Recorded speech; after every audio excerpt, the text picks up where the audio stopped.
Welcome to the Final Four edition of Inside D2Football. I am Whit, joined by Coach Poe, my guy Ferg, and Tony, who is now known as Hack 2 Oh, from our show during the week. You can yes, sir. go and find that if you're curious as to what that's about. And our guy Chuck Bittner will not be in tonight. He's got previous obligations, so we're going to hold down the fort. And guys, we were kind of hoping for a weekend where we were going to have, some really competitive games.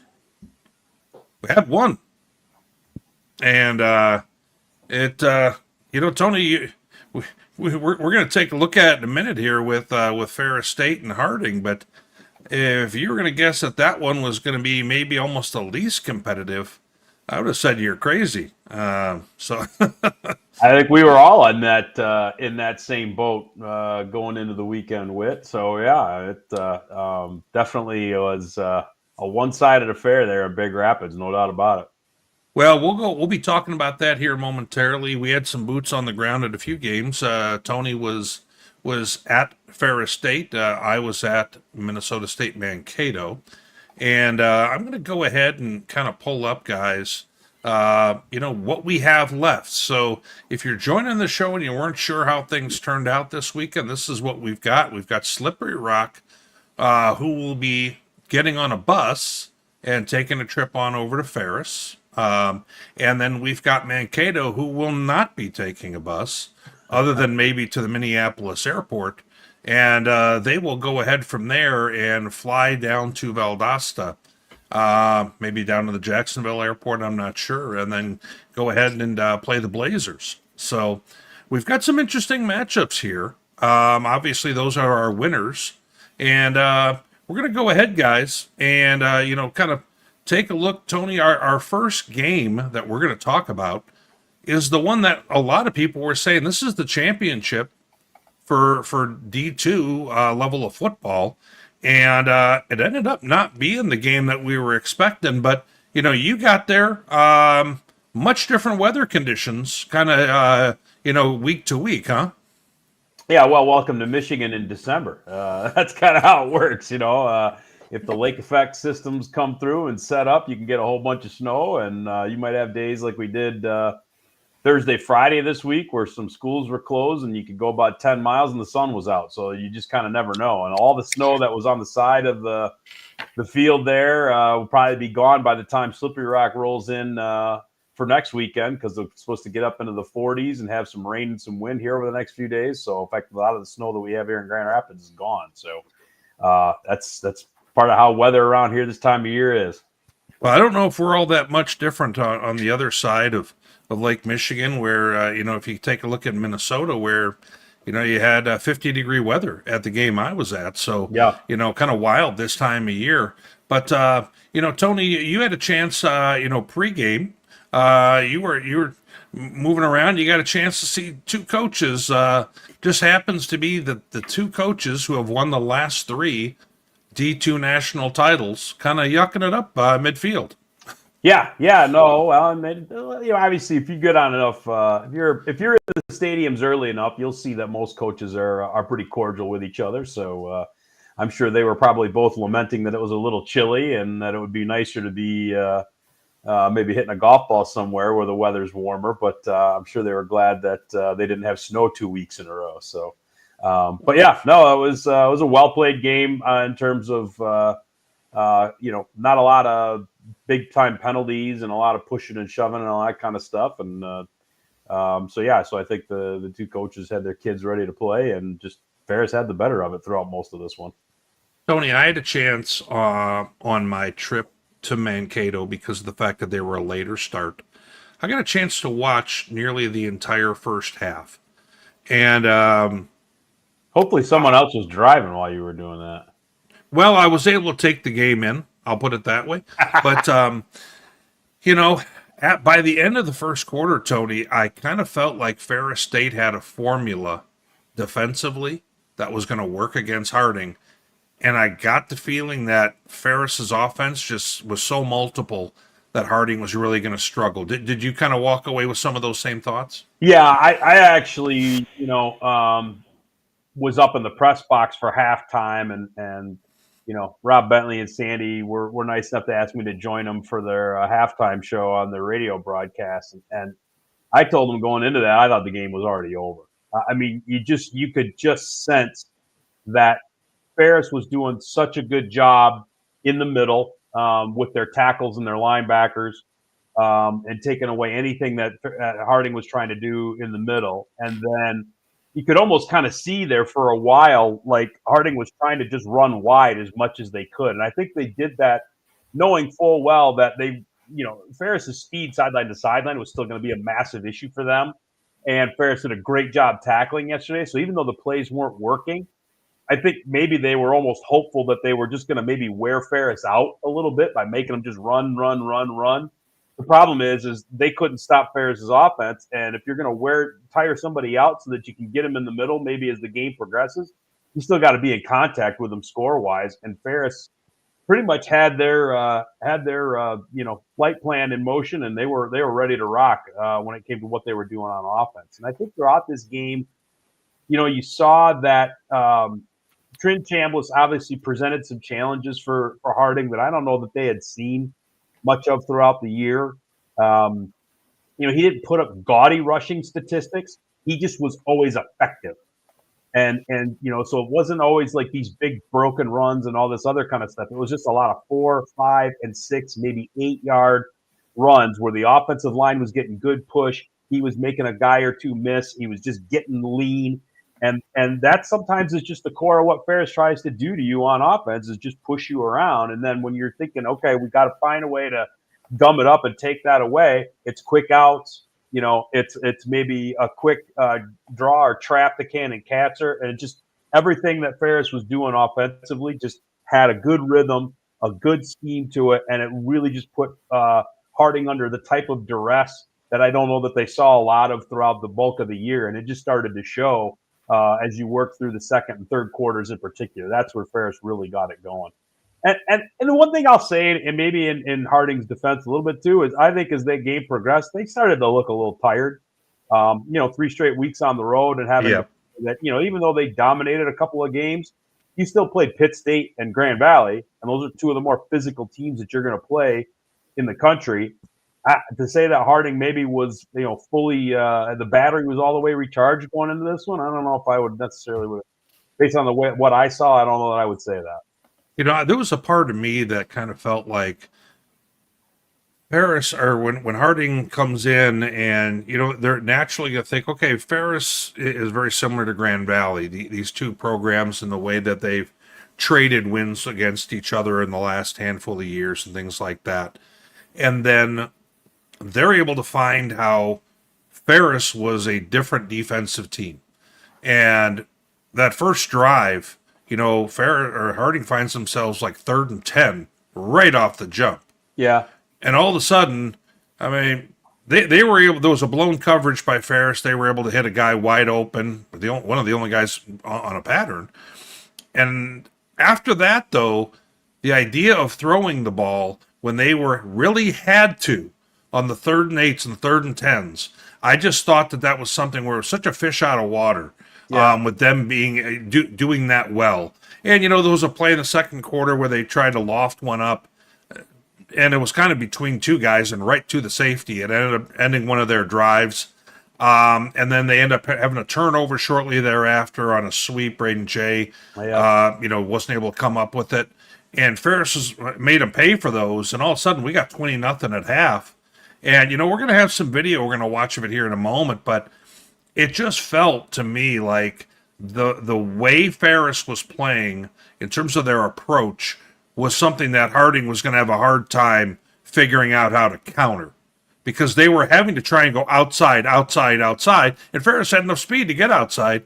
And that's, I don't think that they'd probably played anybody who had that type of push up front and speed on the edges. Yeah, I would agree with that. And I mean, and I was watching the game again today, and it just seemed like Ferris had guys at the point of attack all the time, and just in ways that Harding just normally, when they execute, I mean, that's when we talk about the machine.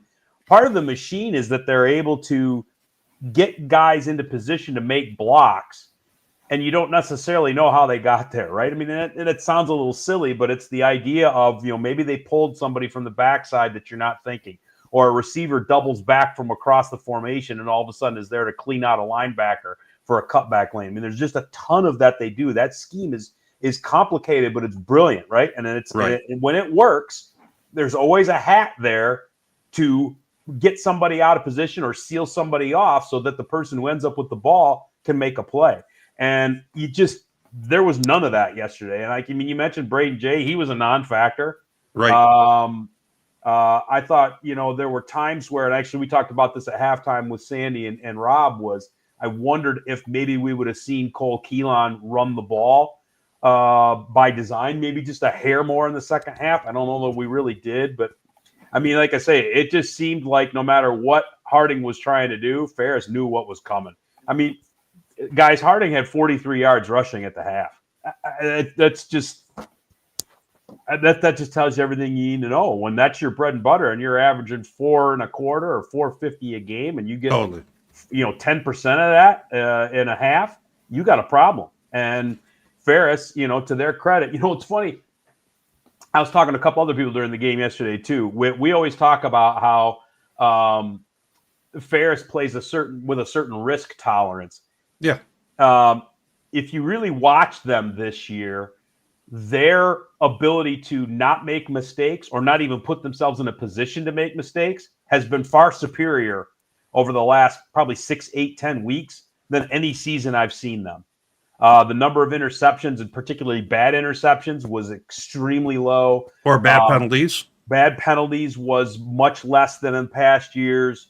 But even like the amount of pitching that they used to do, it's a lot less now. So the ball doesn't end up on the deck as much. I mean, there was no real point yesterday where you saw them even on the cusp of really making a mistake. They were in just such complete control. And again, that's what Harding likes to do. And so when you're Harding and that's what you like to do, and your opponent's doing it better than you are, it makes for a long day. Yeah, yeah. Well, and let's watch a little bit of the video of this. And we're going to see, this is from Fox 17 in Grand Rapids. And, you go ahead and you see, it felt like Harding might get a stop. And then all of a sudden, Trinidad gets loose.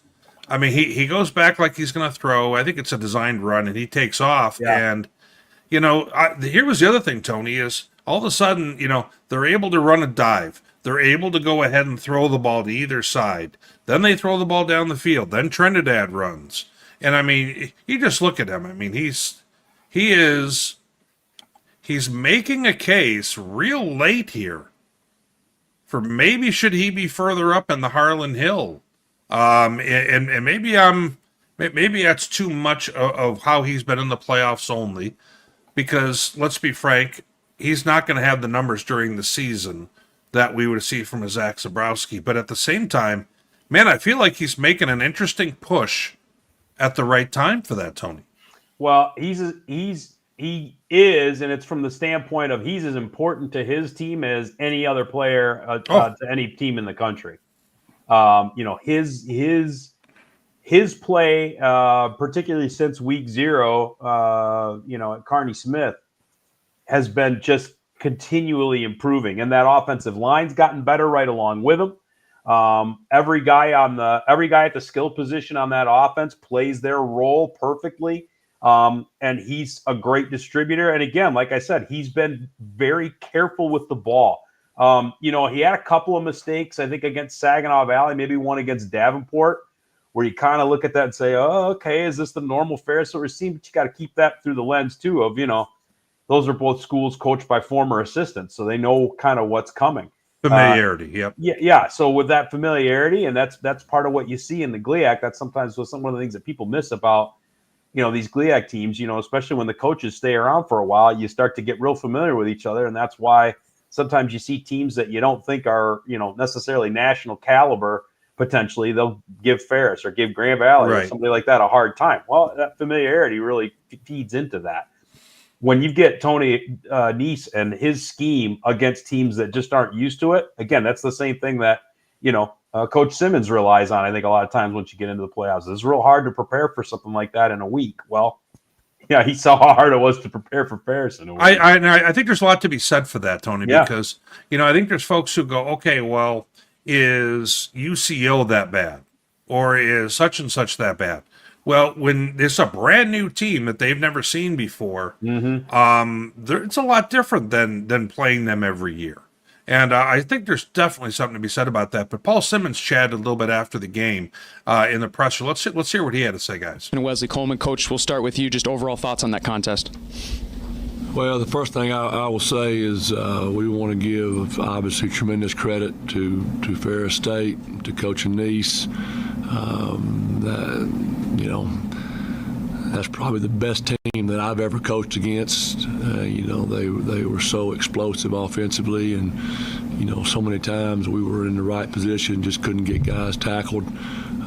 Number 4 is obviously a really special talent. The second thing that I would say is I'm just incredibly grateful. I'm grateful for this group, for our seniors, what they've given to me, to Harding University. These guys are 47-6. That's quite the compliment from Coach Simmons there. Yeah. It's not like he's not just starting at Harding. He's been there for a while. So I thought that was an interesting compliment. And Trinidad, the way they're so multiple and the way he can run, I'm not real sure if it's in the cards for anybody to stop them. I think they have maybe developed this offense with him in such a manner that it's really going to be really difficult to stop for these people who are playing them the first time as well. Coach Nese talked just after that, guys. Today. Yeah, let's just talk about Harding first. National champs 2023, super program, just on both sides of the ball, incredible, and just so proud the way we competed. But also, they're give them credit and what they've done. They've had a great run, and I read this yesterday, but 16 through now, the regional champion has been a Ferris State team or a Harding team. And that's unbelievable considering the MIAA is in there, and obviously we got some good teams in the GLIAC that are fighting to do that as well. So pretty incredible. I just thought, we just played a great game. Bottom line, we just played really good. And, Coach Nese is normally pretty hard on his squad. And he said later that this may be the best 2-game stretch they've had in a long time. Yeah. And kind of hard to argue with that. No, and, it is. And what's funny is, he talks about teams in the GLIAC that are, trying to do things. You guys, let's not forget that 4 weeks ago, Saginaw Valley's got the ball in Ferris territory late in the game with a chance to win. And if they pull that off, and presumably they don't take a dump then the next week against Tech, we might not even be talking about Ferris State being in the bracket. Yeah, they would have been on the brink, right? Because they would have had 2 losses, and there would have been 2 2-loss teams with head-to-head over them. So, right. I mean, this is how difficult this is, guys. And I think sometimes, maybe fans and some of the folks that, keep an eye on these things lose sight of just how tough this can be sometimes. And, sometimes you just got to get things rolling at the right time. And, man, there's no arguing that Coach Nese has got his fellas, ramped and going here at the time you're supposed to and when you need it most. Well, you know what, and I'm going to kind of throw things over to Poe and Ferg here for a moment. Ferg, I'm going to mention to you first. Let's not lose track of this incredible run that Harding went on. We call them the machine at some point because of the way that they were dismantling top teams. Now, at some point, this kind of thing always does come to an end. It came to an end at Ferris State, but, Coach Simmons and his crew have done a heck of a job, not just last year, but all the way through this year as well. Yeah, the investments that Harding has put into the program over the last few seasons has really added up. And, when you look at what the GAC, where they have been and where they're sort of headed, I mean, you just have this sense that, like, if you want to compete, you want to compete on a national level, you have to do just that. You have to find ways to be creative and put money into the programs. And, you see Ouachita doing some of that. You see Harding doing quite a bit of that. The option and switching to that offense many years ago has served Harding pretty well. Yeah, it has. And I think, to me, like, the difference between what they've been able to do in the past and what happened with Ferris is just that, Ferris has enough of the resources that they can, not just scheme, but they have the athletes to defend against that. And that's really kind of what it takes at that point. And to me, I think you see, you see kind of a have and have nots. The option is sort of the equalizer until you have the athletes to defend against that, and then you're kind of stuck at that point. So well, and Poe, being an old coach, Poe, we're looking at this schematically, going, you know what? They run this option so well, and the defense that they play is so good. Minus what happened Saturday, but I mean, there's no reason this can't be sustainable for them for a good long time. I think it is. I think what they do is sustainable.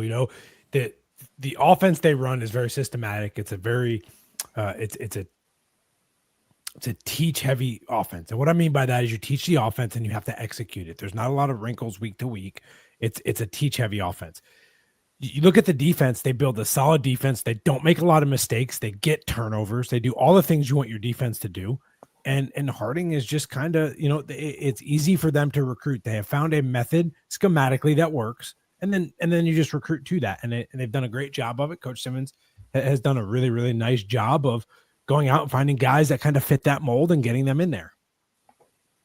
Yeah. It's, we didn't expect this outcome like it happened. We expected this would be a dogfight, but man, impressive win by Ferris State, and a heck of a run here by Coach Simmons and his crew.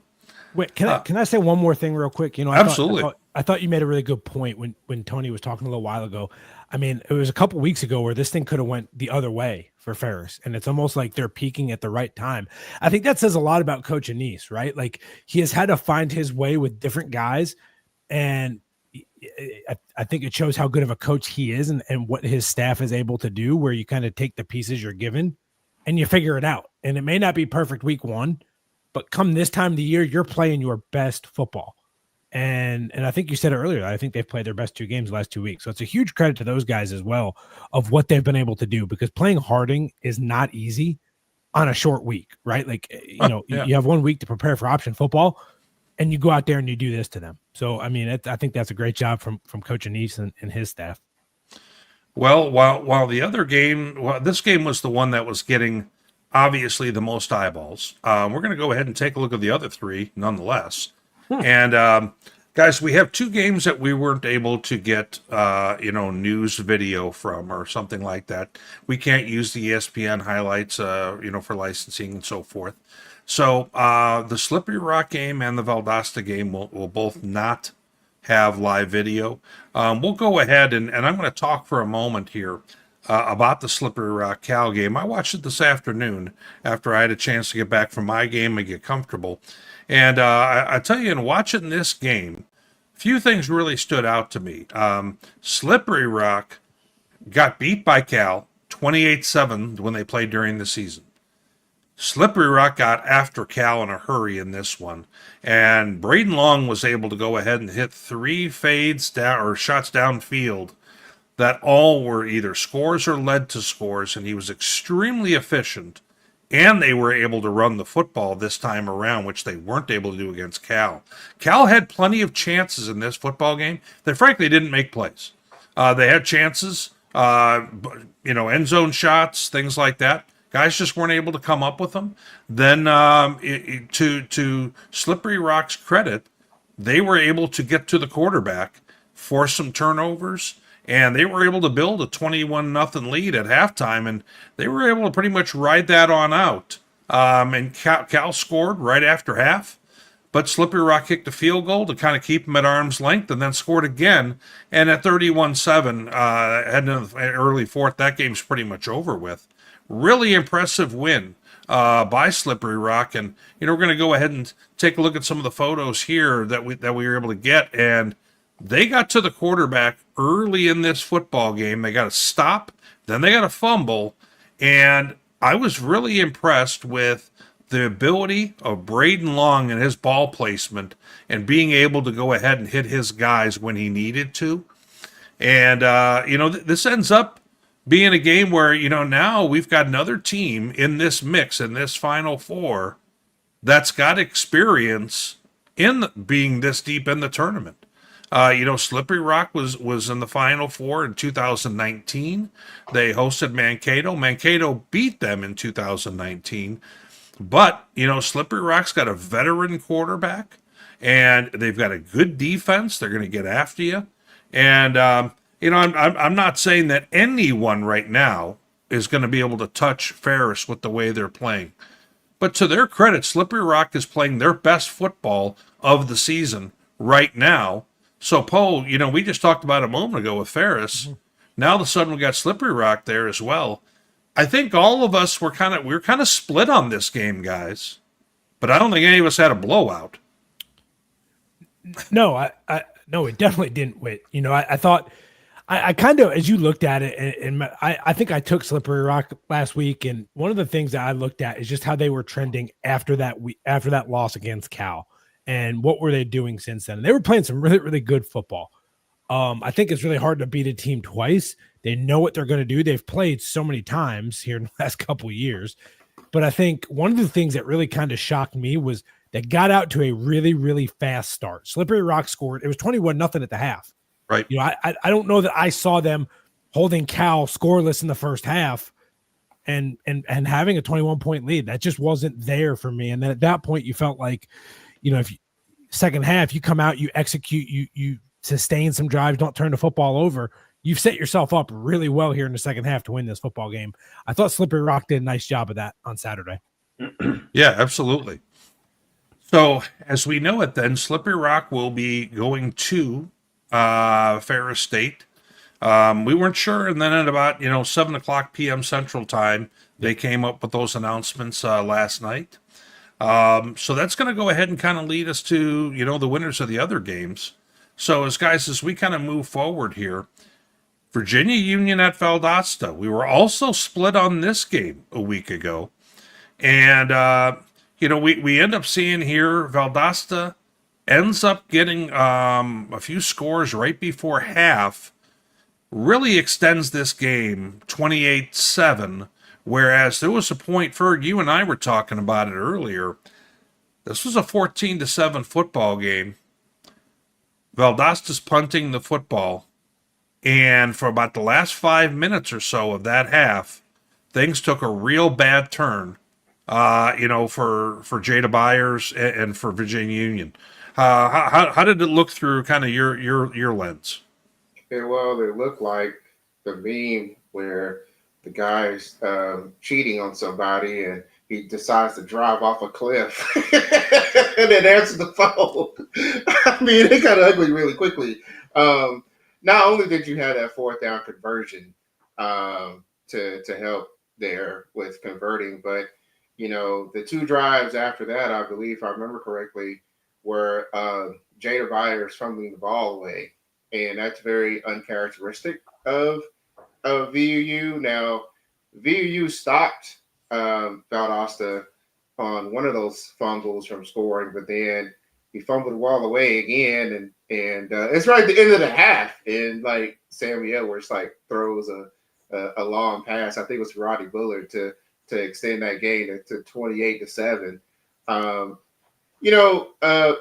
first of all, the only thing that VU won was the coin flip game, and secondly, Valdosta did the one thing that I thought plagued VUU for much of the year, is that the pass game. Like, they were always vulnerable in the pass game. They started this game running the ball. They had their way running the ball. It felt like it set VUU up to get exposed in the pass game, and that's exactly what happened. With Rodney Bullock getting 3 of those touchdown passes from Sammy Edwards. Those weren't like 20, 30, even 30 yards out. I mean, those are like bombs. Yeah. It was just too much. Like basically, VUU got beat at their own game in this particular one. The stuff that they've been doing to other teams, Valdosta just has it at another level. And so it got ugly quickly and in that second quarter, and it just didn't let up. Poe, now, did you get a chance, Poe? I know you got a chance to see some of the game. Did you get a chance to see the fake punt at all in the second quarter? Or did you? I tell you, it was a very interesting thing, Poe, because they took the wide out who was all the way to the right and motioned him across the formation and cleared out the right side, and they were on the left hash. And VUU didn't really leave much contain out there.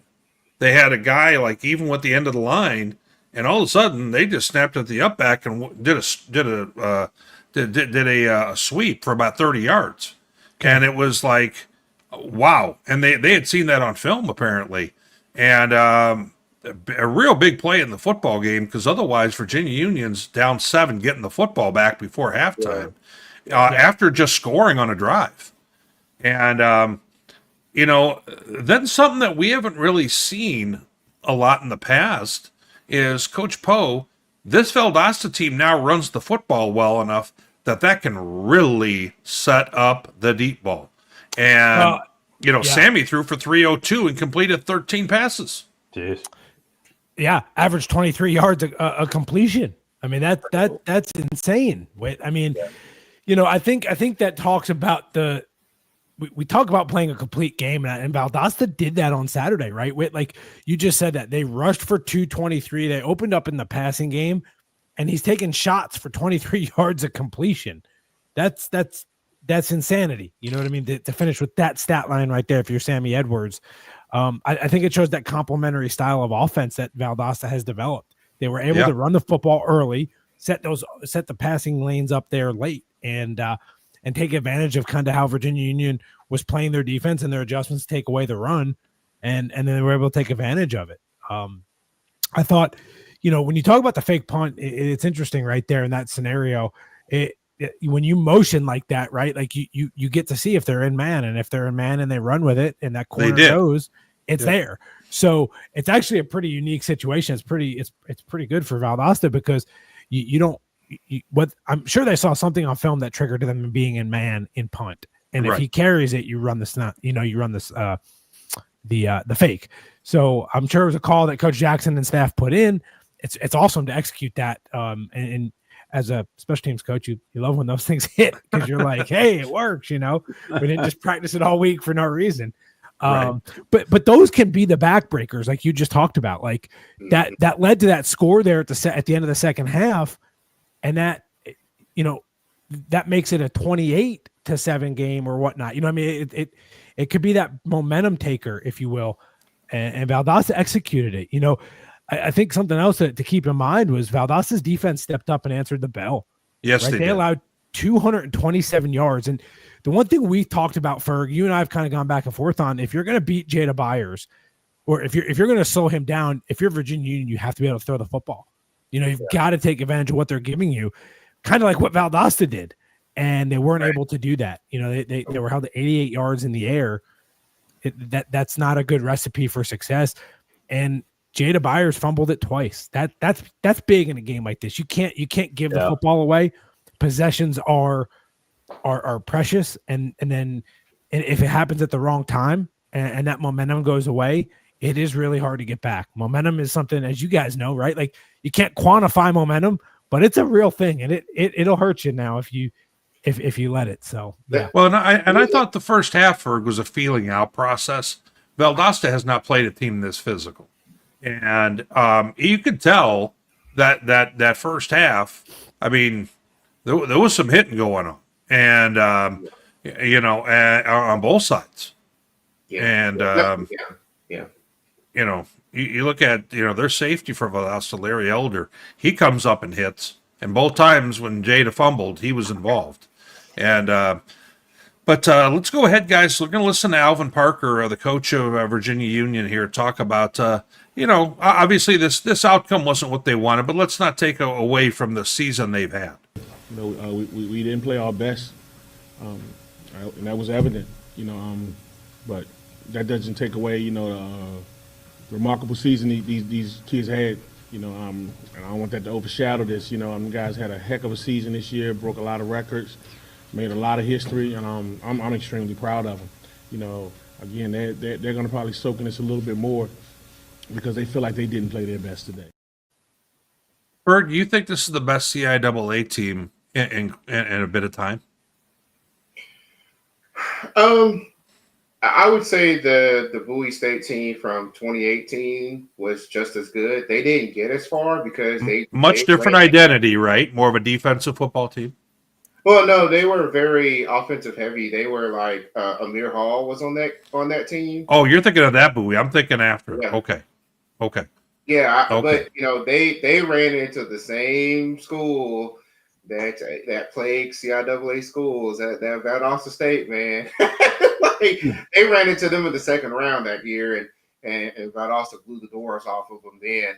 And kind of the same thing here. I just want to mention a couple of other things that were really interesting about this game. So the first drive of the game was Valdosta getting the ball.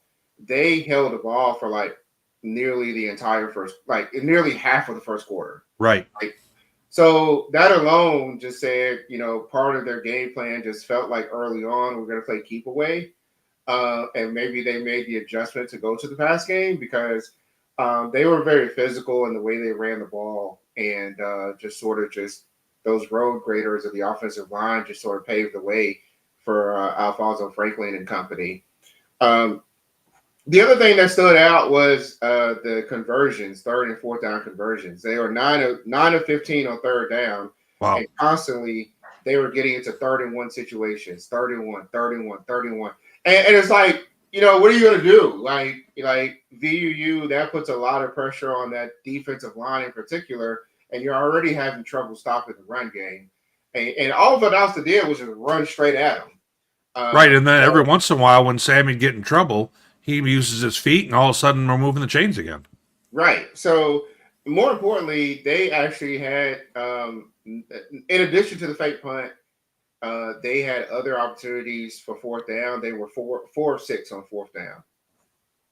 I felt like Valdosta knew they're like, we got them. Like they knew exactly. They put them exactly where they wanted them, and they executed to be converting that much. And so I think like one of the fourth downs was like they could have maybe kicked points, and they decided to go for it and convert instead because again, you're in these very short situations, and so it was another physical game, and Valdosta used a lot of that to their advantage. Let me ask, Poe, you and Ferg have been looking at Super Region 2 pretty hard and all season long. Is this Valdosta team maybe better than we've given them credit for? Yeah. Yeah, I think they've gotten better as the season has gone on as well. Well, I mean, we didn't know who they were for such a long time in our minds because they were kind of untested. Yeah. Like I said, I think they've gotten better. They've shown that they've evolved offensively, right? Like they complement each other in the run and the pass. They're able to execute and take what they're given. And then defensively, I think they've just become more solid, just more comfortable. It's like more comfortable playing together, if that makes sense. Yeah, and I mean, I was just impressed by the way that they were able to run the football like they were, but then once you saw a little bit more Virginia Union needing to commit more to that, they were able to just go right over the top. And Bullard wasn't the only one. They had their slot guys have a long score, and this makes for an interesting squad going forward.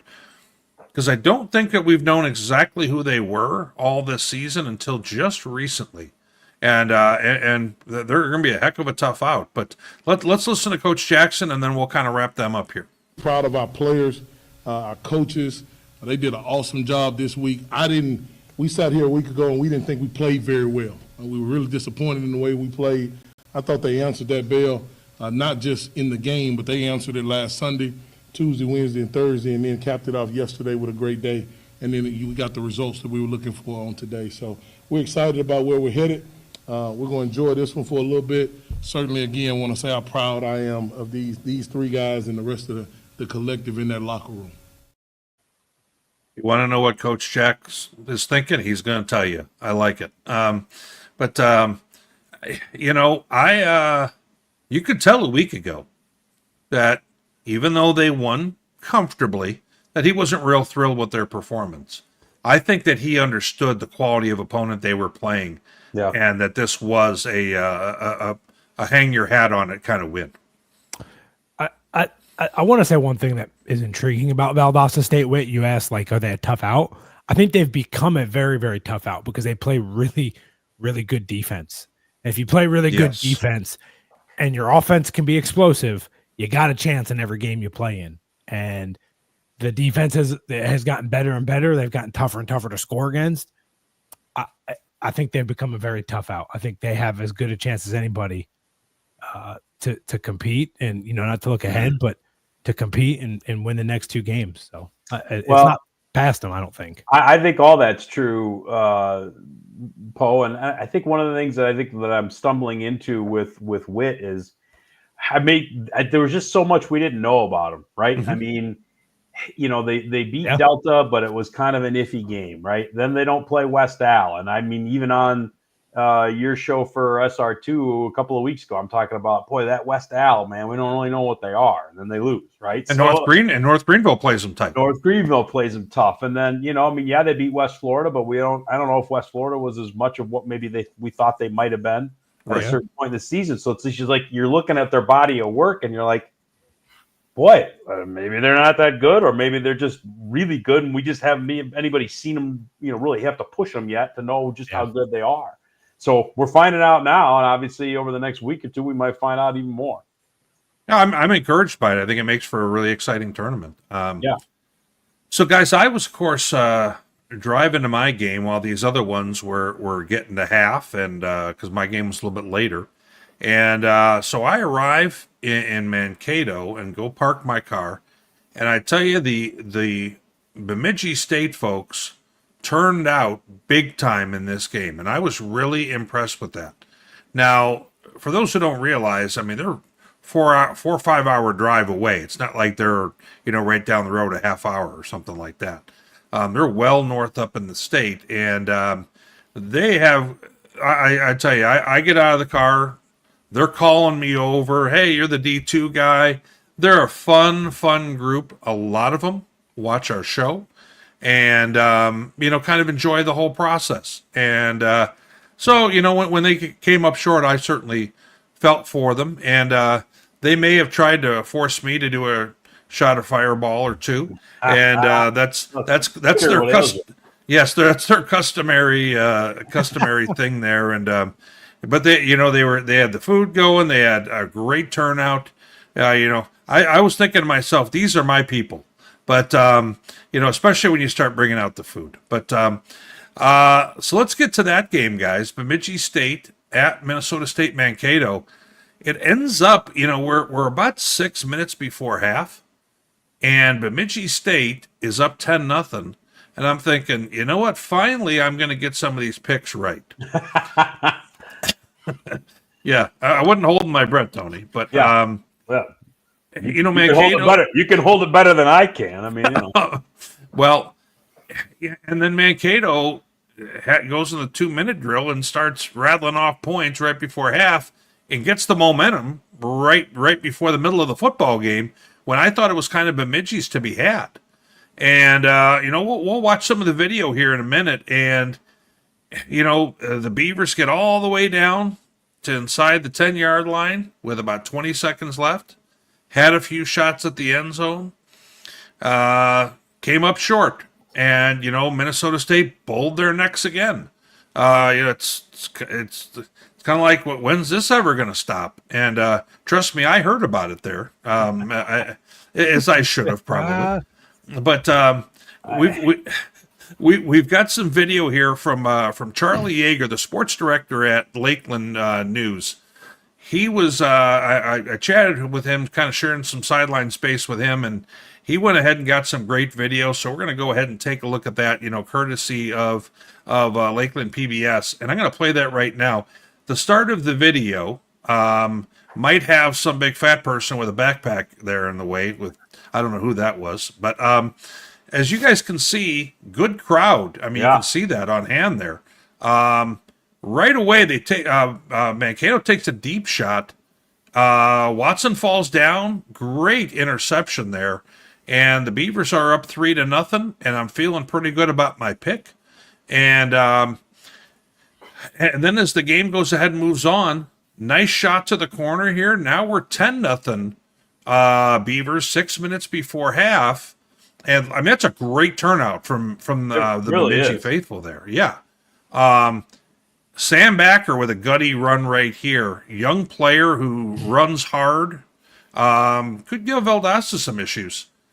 Then we've got their freshman redshirt quarterback who went in, and he's the one who had that 70-yard run against Angelo. That's Connor Carver.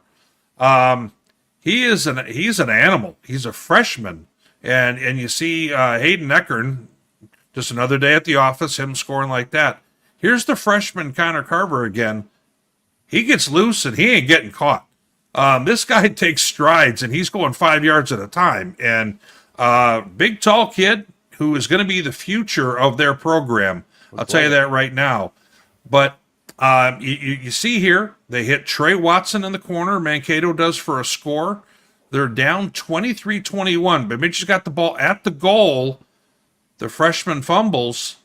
And now this becomes essentially almost like a 14-point turn there. Because they were going in for the score, would have been up two scores. Bubba Peters busts his tail, gets down the other end to stop a touchdown. But the Hogs and Eckern do what they do. They go up 27-23. We didn't know at the time that was going to be the last score of the game. And here we are at the tail end. And there's the play, and no flag. I've got my own. I took a video of this separately, guys, and let's just say the people in Bemidji might talk about this a little bit in the future as the ball comes to the middle, and we're gonna have 12 going to get the ball. I'm gonna let this play with the sound.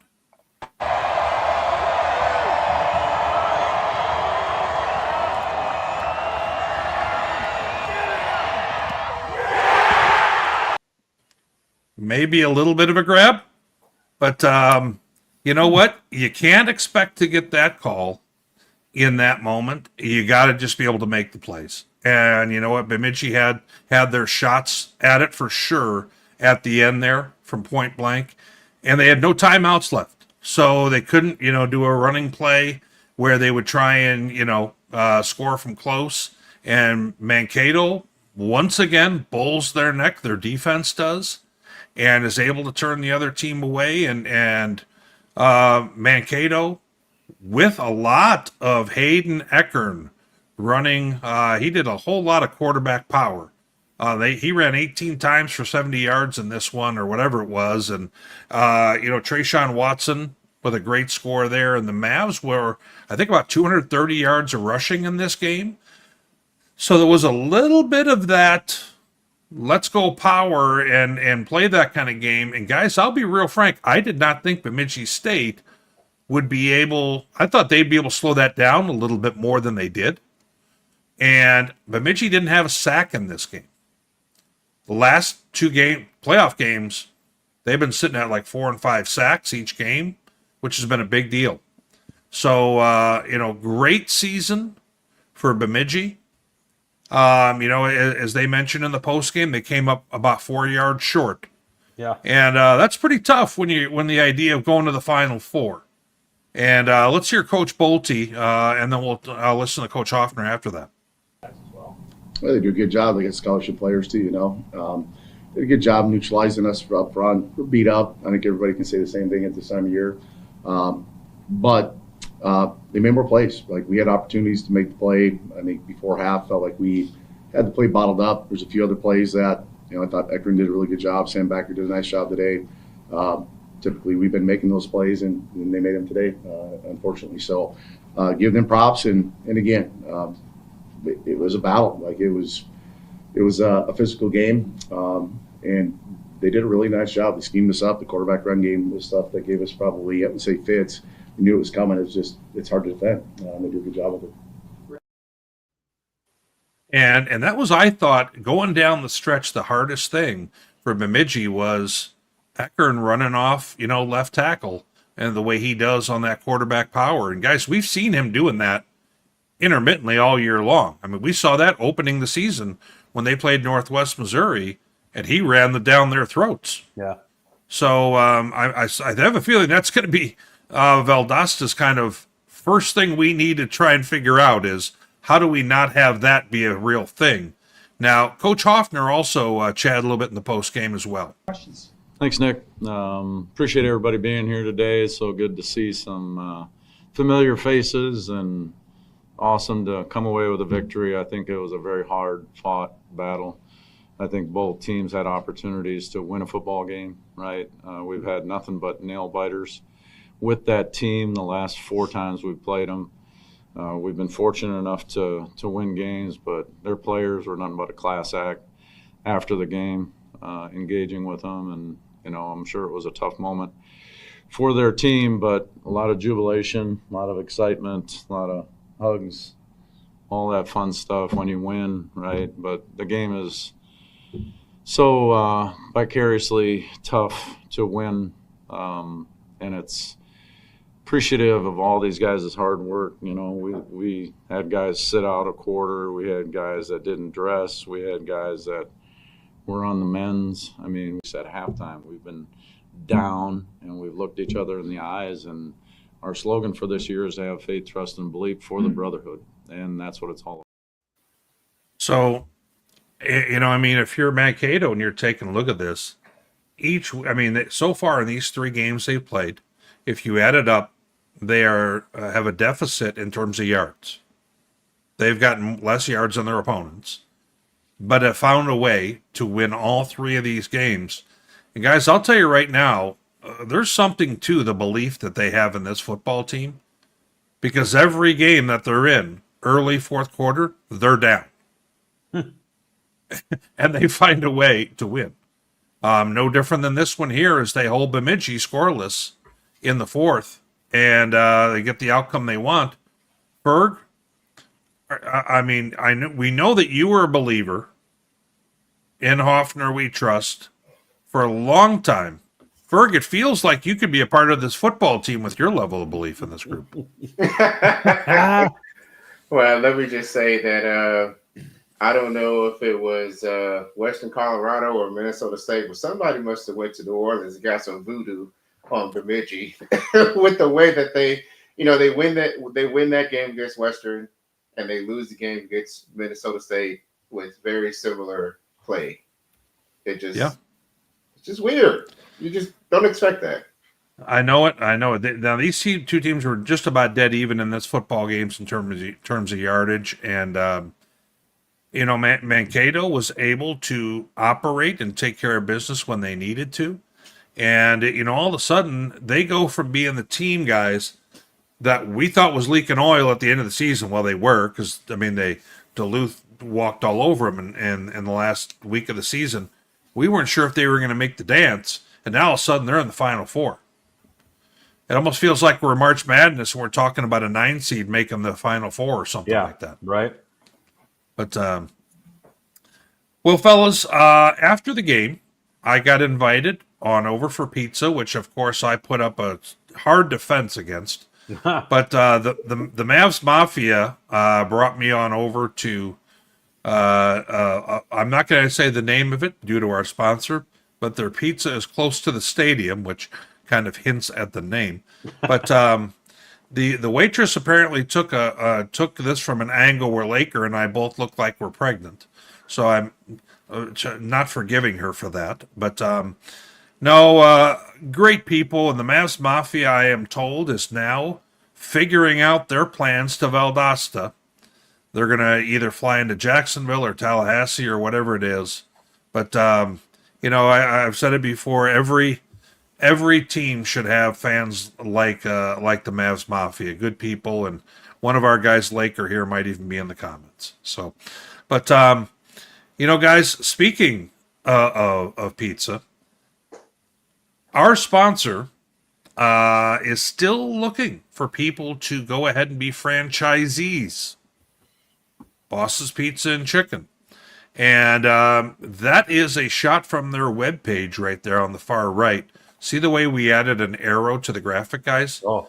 The stuff we come up with week to week is mind-blowing. And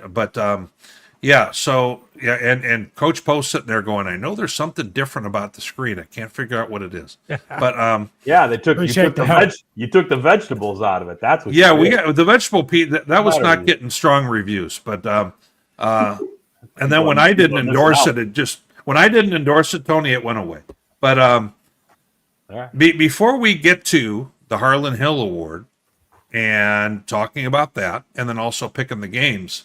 Bosses does have a question for us, though, guys, that we're going to need to have an answer to. And the comments might even be able to kind of, talk a little bit. And by the way, we've got someone in the comments here, Dan Brookins, who's local sports guy. And Dan says, thin crust cut into squares. Got to be Jake's. He might be right. But they cut it in such small pieces that I don't feel fat when I'm eating those little pieces anymore. But anyway, that's just my own brain as I'm eating it. Coach Poe. Now, Coach Poe, you're originally from New York, which a lot of the folks on the don't know here. I think I know which direction you're going to go with this. If you can only have one for dinner, because let's be honest, Tony. If there's any way we can parlay those simultaneously, I'm all about it. But Coach Poe, which direction would you go here? So, all right. So I grew up in New York, and they have New York pizzas is some of the best there is. New York style, which is like a whole different food group. Correct. Oh yeah, without a doubt. However, I live on the Eastern Shore of Maryland right now, and they have some phenomenal wings around here. And I'm on a crusade to try every wing on the Eastern Shore of Maryland. However, pizza's got my heart. It's so good. You can't beat it. New York style pizza, number one. Every day. Eat it every meal if I could. Okay. Tony, which direction are you going here with this one? Well, I'm struggling with Poe's direction here, just because if I'm in Maryland, I want a whole lot of blue crab and a whole bunch of cold Yingling. That's what I'm after. But that's a whole separate story. Bosses didn't put that in the graphic. If we're going pizza or wings, I am a pizza guy. I always have been. I actually worked at a pizza place through the latter part of high school and the first part of college, and they say that if you work at a place you can never eat that stuff again. I am not that guy. I used to work at a pizza place. I can vouch for that. Yes. Yeah. Okay. Ferg, which way would you go on this? Pizza, and I'm the guy who definitely will be in the minority because I will put pineapple on my pizza. Oh no, Ferg, we might have to kick you off the show. I'm like Kramer in that Seinfeld episode. You put anything you want on your pizza. That's okay. Being from Chicago, I don't think it is okay. But Ferg, I'll let that go. But that's a non-coastal elite thing to say right there. A little, but since I had elite if you're coastal Lake Michigan, let's call it that. I might have ordered a 6-pack, Tony, of Lou Malnati's pizzas, deep dish that arrived. Cost a small fortune, but somehow my brain can justify it. Yeah, and I might have had one just before showtime. No need to share if I can have it myself. And so now I'm not hungry for pizza. So my answer now is wings. But I could probably vary on that from day to day, to be perfectly honest. But I think I'm leaning towards wings. So, but let's go ahead, guys, and move away from food before I get too sidetracked. And let's go to the Harlon Hill Award. We've gotten far enough in that the finalists have been announced. We're going to take a look at Super Region 1. We've got Braden Long, quarterback from the Rock, he does not have maybe as gaudy numbers as he did a year ago. The same thing with Sammy Edwards. We talked about Valdosta on the show. But, man, he's playing some of his best football right now.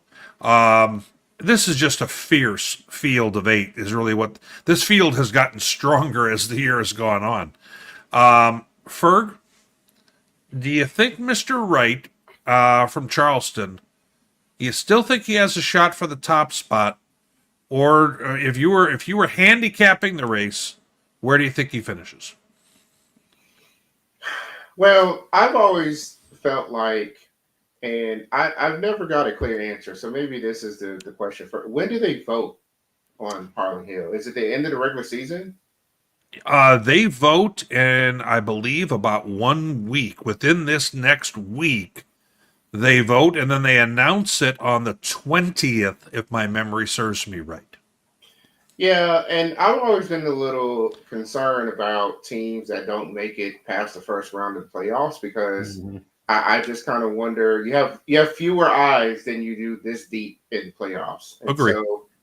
So with something like that happening, do I think he's in the running? I mean, he's still the leader in rushing yards. I mean, he's rushed for an incredible amount of yards.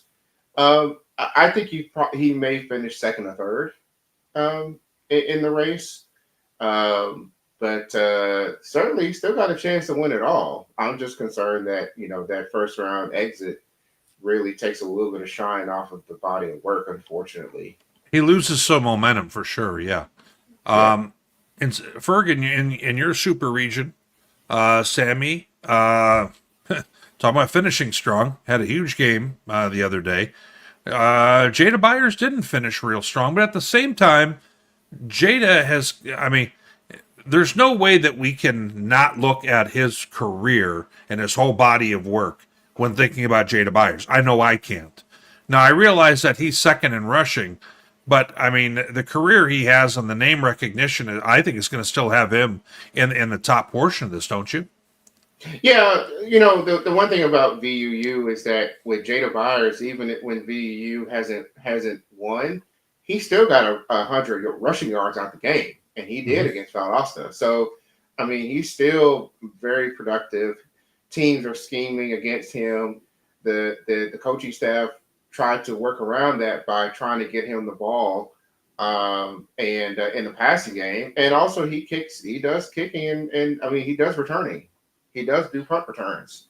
So he's got, a few ways to get the ball to him. And I think that does matter. And then the level of competition is certainly a little higher in Super Region 2 than Super Region 1. So, all those I would be taking into account when looking at how he stacks up with Shavon Wright.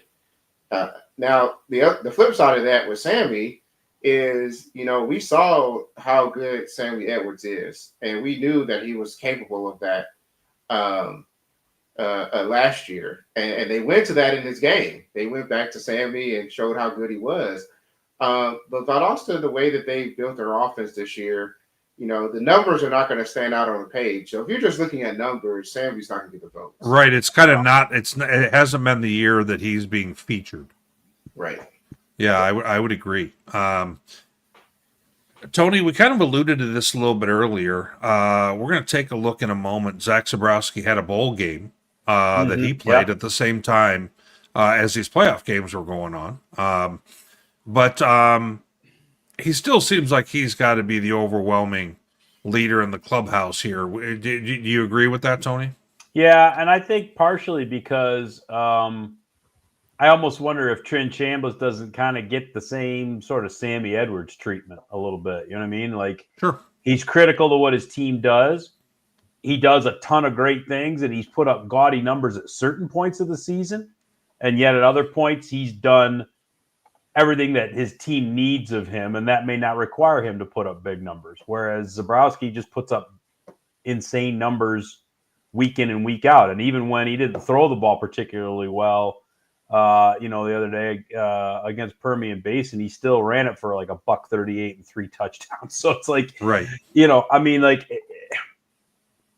And don't kid yourself. Chambliss has had plenty of games like that this year, where it's 222 on the through the air and a $118 on the ground, and he's responsible for 4 touchdowns or 5 touchdowns. But it just seemed like Zabrowski does that every week, no matter what. And there are times where Trent just doesn't have to shoulder that kind of a load for his team, so the numbers just don't end up getting too gaudy every week, no matter what. Well, and I think as we move to Super Region 4, while this is kind of my native Super Region, I think Reggie Ratzlaff and Braden Fuller are probably going to be in the back portion of the votes received, not because they didn't have a great season. Their season may just not be popping at the right time like everyone else's is. And at the same time, Reggie's numbers are up there with a few other receivers. They don't blow everybody's away. He's had a tremendous year. And Braden Fuller had a very good year, but it's just not going to rack up in terms of stats with the other company or with the team accomplishment at this point. So, all these guys have had a great season, and they're all 8, of these finalists, will be guys that are massive guys in their program. And but I think if we're getting down to it, I think we're looking at probably Zabrowski. I think we're probably looking at either of the 2 running backs we just talked about. And I think we're probably looking at some combination of Chambliss and Sammy Edwards in the mix. And I don't know if any of us know just how it's going to turn out, because with some of these games these last few weeks, I think they may influence the voting a little bit more than maybe some of the other playoff results have in the recent years. They could. Well, and this is kind of the final graphic of all the guys here. We've got an interesting mix. Let's go ahead and move on to. We're not going to talk a whole lot about these bowl games, because if we're going to be honest with you, they pale in comparison to what's happening in the playoffs right now. But at the same time, when we're talking about Zach Zabrowski, how do we not mention the fact that they go double overtime to beat UTPB in a game where UTPB was up by 14 points going into the fourth quarter, and Central Mo comes back and gets them. In a lower scoring game than we were. They were only at 28 after regulation. We thought they might be at 48. But here is what may be the last play. Well, I don't know why it wouldn't be, of Zach Zabrowski at UCM as a collegian in double overtime. Well, let's listen to it, guys.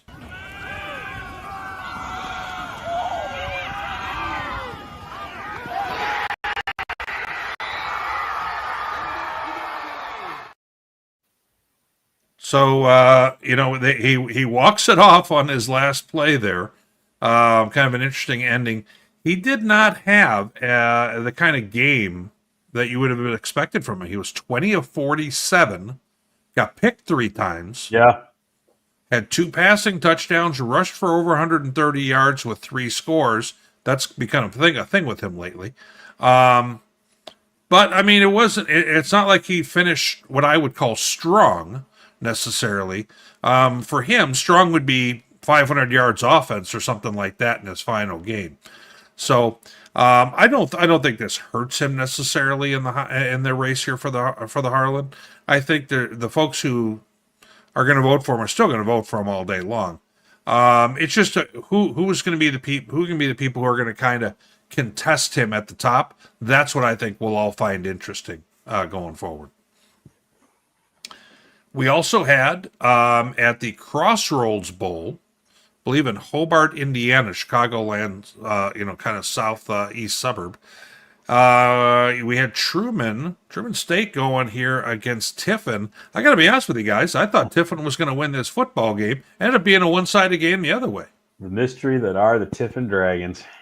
So, Yep. So we're at the point where we're wrapping up. Literally, the final games being played here in Division Two. Of course, we've got our final 4 left.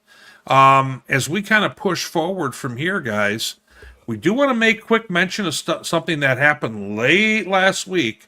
So if you weren't on some of our other programming at the end of the week, UCO did sign Adam Dorrell to keep the CEO. I love it, in Edmond.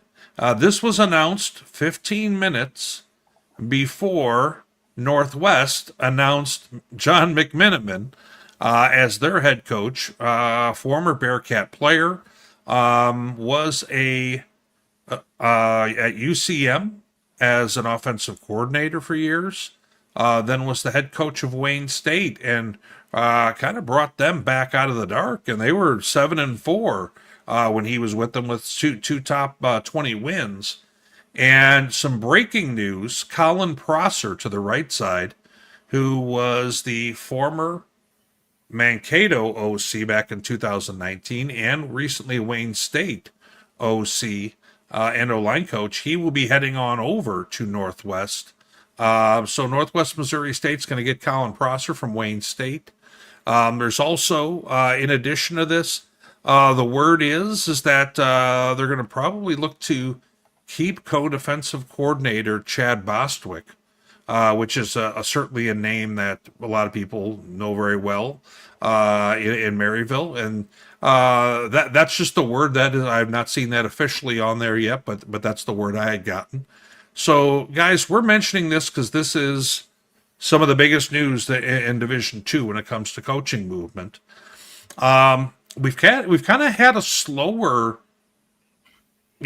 start to the off season.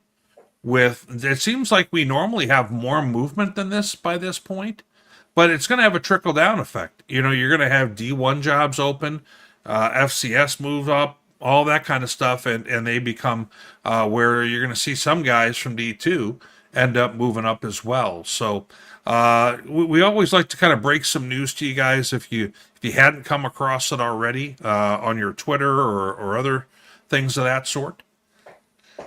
Which leads us now to this part. And Ferg, I understand me going 1-3. That's not too much out of the norm. Ferg, what do you have to say for yourself? I'm disgusted with myself. As you should be. And then we have Justin and Tony both even, and Chuck. Chuck doesn't come in for the show, and he goes 3-1. So he's mic dropping us. I know we're not going to calculate just the playoffs because I have been 5-7, 4-4, and 1-3. So I'm under 50% by my math, and not enough time to catch back up. So this season can't end early enough for me here. We might need to have like double the points in the last game just to give me a chance. But come on, Whit. If these games were all that easy to pick, nobody would have any reason to watch us. This is actually great. Yes, and then when I go to games, I wouldn't have a chance to be wrong in front of everyone. Well, I'll just say this: the plus is I can't finish dead last again this year. I got that sewn up. Yeah, that doesn't make me feel any better, Poe. Hey, sometimes you're the top. Sometimes you got to be the bottom. Sorry about it. Yes. Well, Tony and I have had a firm grasp on that this year. So let me just say something though. Like, so the nice thing about this is that people are watching, right? So I definitely heard about it after the end of the games, and I heard about it from some players, and I know that you're here. So yes, I definitely whiffed on this one, but make no mistake, we will bounce back. Yes, we just won't be this year, but this won't be this year. That's okay. Well, Chuck, he's like right there, Well, and Ferg, he's at 64% correct. You're at 63. Justin's in the 60s. Tony and I are not so good. And Tony, we won't have. The math tells me we don't have a chance to get into the 60s at this point. So no, it is what it is. But which brings us into our final games here, and we've got the home team with the asterisk next to them, and Chuck Chuck has gone Chuck. Chuck has taken Valdosta and Ferris State. Not that I can blame him. And just so you guys are aware, there has been a little bit of feedback I've gotten from some of our other, cohorts from the regional shows. I'm sure Mr. JD's sticking something in there. Mr. Dykstra and AEC have both kind of put their neck out there and said, you know what, we like Minnesota State to pull an upset there. Now, Ferg, I'm going to start off with you, but Ferg, we're going to start off though with the other game first. Slippery Rock and Ferris. Ferg, do you give a Super Region 1 team any chance at Ferris? No. I gave you a chance to think long and hard about that. Look, I've been wrong on Slippery Rock ever since the first round, and I will admit that. But man, this is like a whole nother like level right now. And Ferris is that one team that nobody wants to see. They're very difficult to defend. That's a load. It feels like they're getting better each week, doesn't it? Right. I mean, Rock is too, but Ferris is no. This is not going to be pretty. Tony, what are your thoughts on this one? Is this a matter of Ferris just the train keeps rolling? Oh my gosh, yeah, and that's not to disparage Slippery Rock. I mean, for as much as I've picked them a couple times this year and they've hosed me, but I actually still like what that program does on a week in and week out basis. I think they're one of the more consistent programs and reliable programs in Super Region 1. I mean, they're here. It seems like they're still playing into December pretty much every stinking year. So, I mean, they obviously have some things figured out. Now, with that said, Super Region 1 hasn't, fared particularly well when you get to this point of the tournament here in quite a long time. And again, for Ferris, this is getting somebody who doesn't have any familiarity with them, and that just doesn't bode well. I mean, if you got no clue of what to do with it, they're going to run right over you. So unless it's a 5 turnover type of game for Ferris, which they have not done this year, I don't see how Slippery Rock stays tight in this one for very long. I think Slippery Rock was going when they saw the pairings, they went, "Oh, we'll fly." What do you mean, we'll fly? But Coach Poe, how do you see this? Yeah, I don't see it going real well for Slippery Rock, if I can be honest with you. Kudos to them, great job making it here, but that Cinderella train's about to get derailed here on Saturday. Ferris State's going to handle business. When I was watching the Slippery Rock game today, I was thinking, what are they doing that I think would give them an angle against Ferris? Certainly the athleticism piece, who's really up there, honestly, with Ferris. And with the way Trinidad's playing and everything else, I think they just need to find a way to not get knocked out in the first quarter. Because Ferris has got a good chance of doing that against some teams. And get yourself to halftime within range and see what happens after that. Slippery Rock's got a good defense, and they get after the quarterback.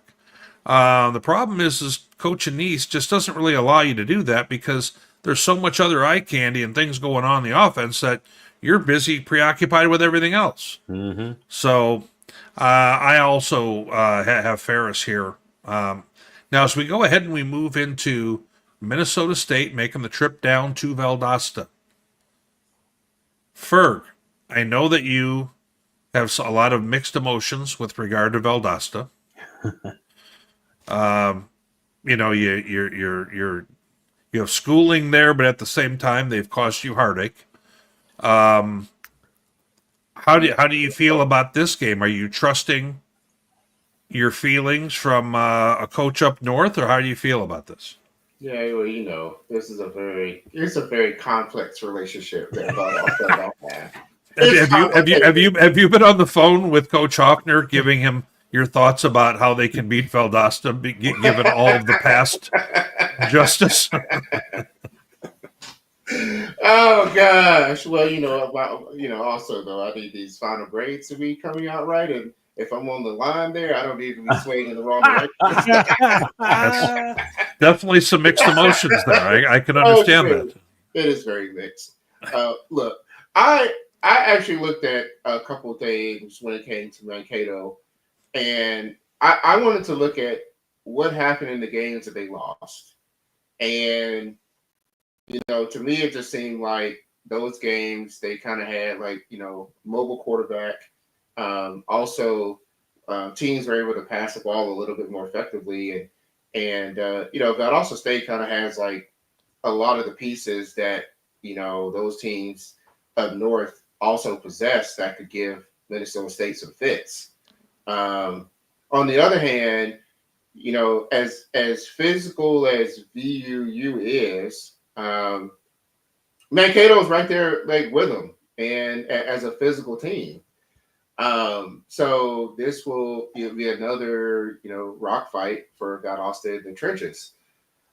Where I'm concerned is Mankato being able to put up the points. I mean, we've seen them sort of limp along and not really put up a lot of offense at times, especially in the and so to me, it's kind of like it gives you the feeling of Miles. Miles round one, they didn't put up a lot of offense to be Carson Newman. They go to Valdosta, and Valdosta puts them away, relatively early. And so to me, I think I don't know. I think Minnesota State's really going to slow down Valdosta. Valdosta has played in close games just like Minnesota State has.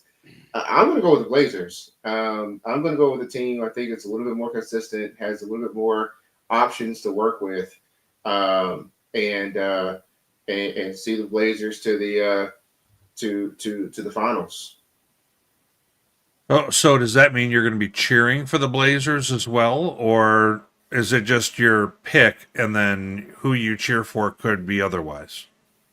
It's just my pick. Okay.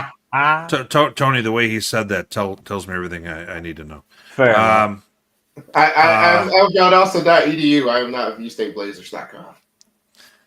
And now, Ferg, you probably recall that these two teams have played in the semis before.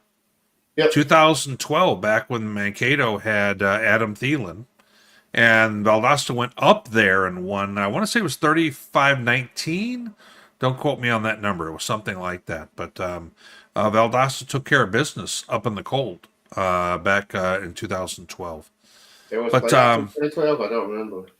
Yeah. Because that year Mankato had beaten Northwest Missouri State, and they also beat Mo West as well. Oh, there you go. I didn't realize what you were doing there for a minute. Yeah. So to remind everybody, our guy John Dykstra and also our guy AC, both are favoring Minnesota State.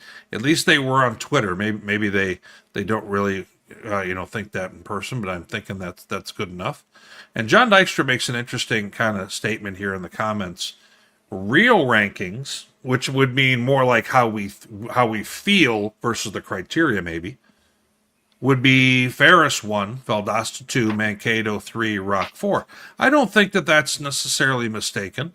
I think that taking historical reference into account, you'd probably head that way, I think.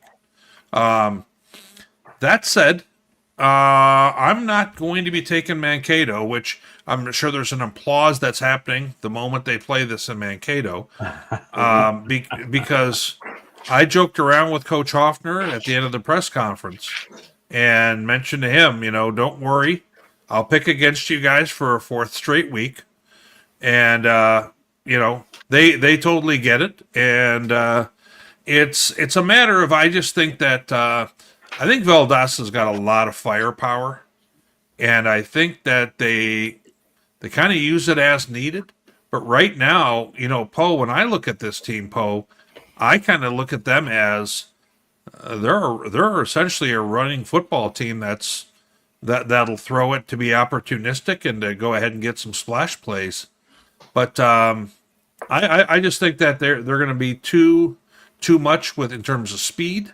I think Mankato will give them some problems with the power run game and things of that sort.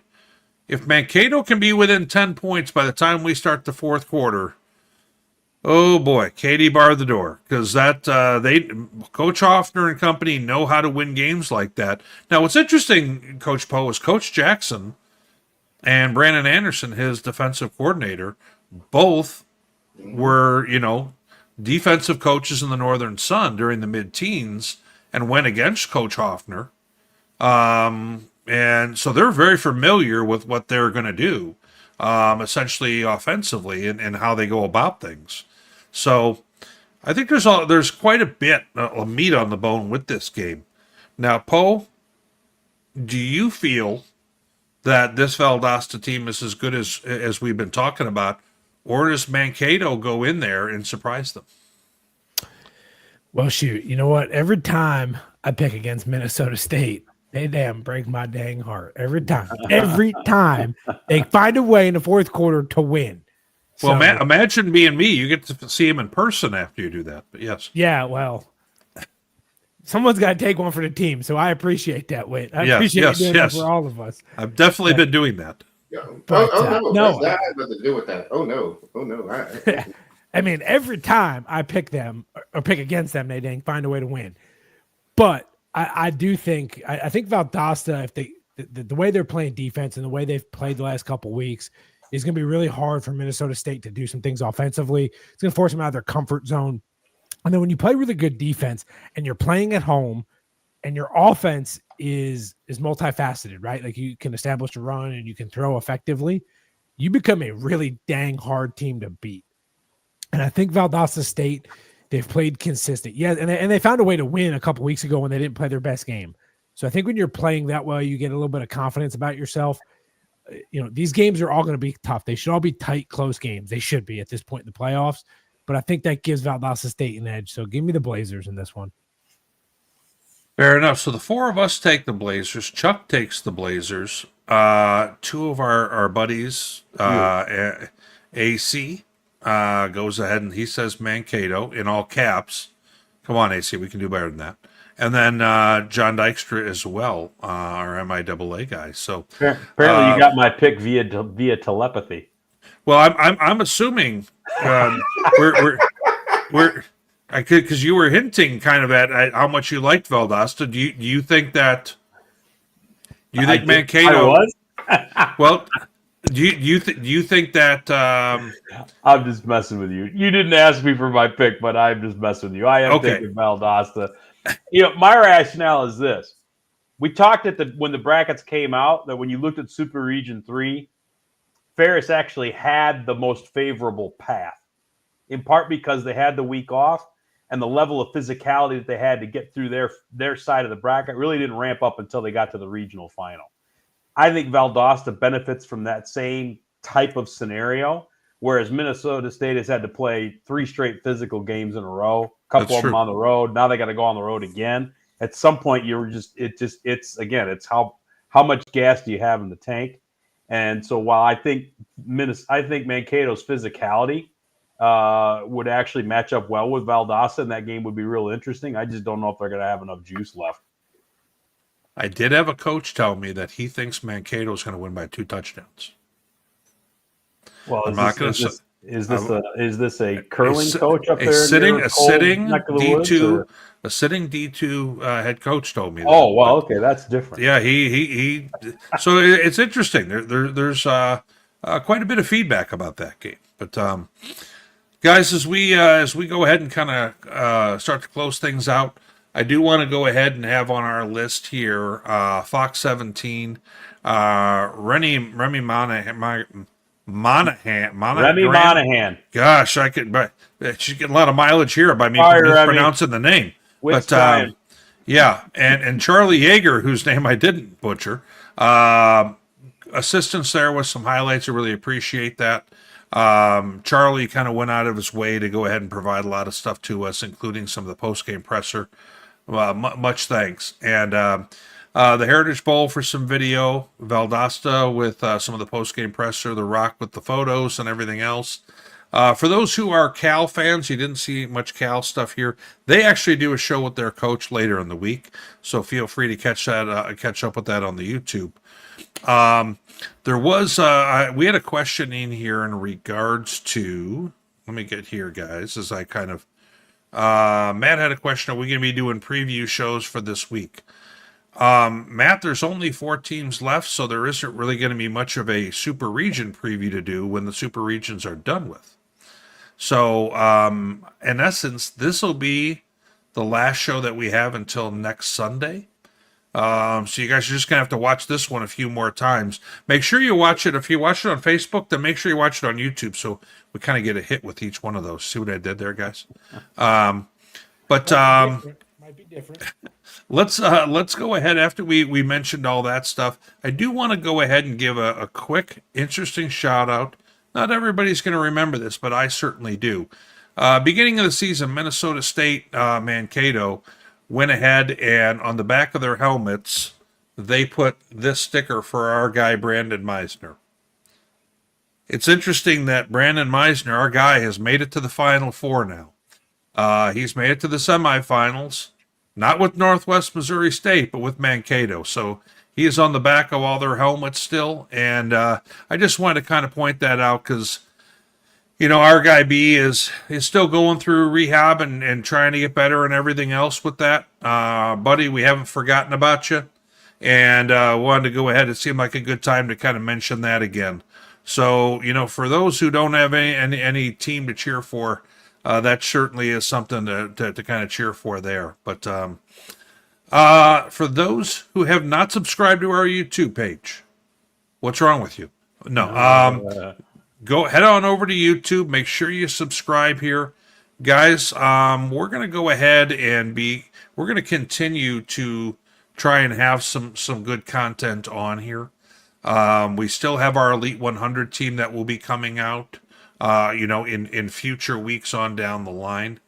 Who knows? Maybe we'll even talk with some of the people on some of the committees in football and talk to them about what the future of the playoffs might look like and things of that sort. So I really appreciate everyone, kind of going ahead and making time for us tonight.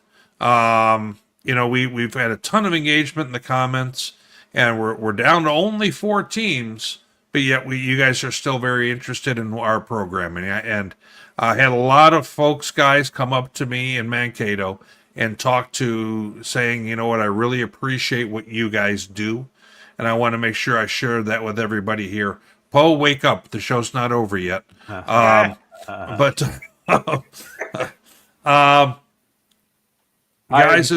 the same from both Ferris and Harding people, fans and staff yesterday. Yeah, that's awesome. And guys, we're just going to keep on, doing everything, here that we can with that. And, we've got, I do want to mention here, Sarah Hodges here we'd love to hear more updates about Brandon. Sarah, the truth of it is, if I got to be honest with you, there really isn't much new to be said. With a stroke victim like our guy Brandon is, there isn't rapid changes. So right now he's doing physical therapy twice a week, trying to go ahead and get movement back on the left side, where his arm and leg are, to kind of further help out his situation going forward. But this is not something that there's a lot of quick changes with. He is getting better gradually. We would love to see him back with us this next season, but it's one of those things that none of us are in control of over that, unfortunately. But I appreciate you guys asking about him. I know a lot of folks ask me about it, and so when my guy Brandon, does go ahead and tune on in, I want him to be able to feel the love as well. So. Well, guys, let's go ahead and kind of wrap things up on that note here momentarily. Do you guys have any other kind of thoughts as we go into that Final Four weekend? Looking forward to it. Yep, looking forward to it. Been a heck of a season. Absolutely. Well, we're going to get going here before Poe falls asleep.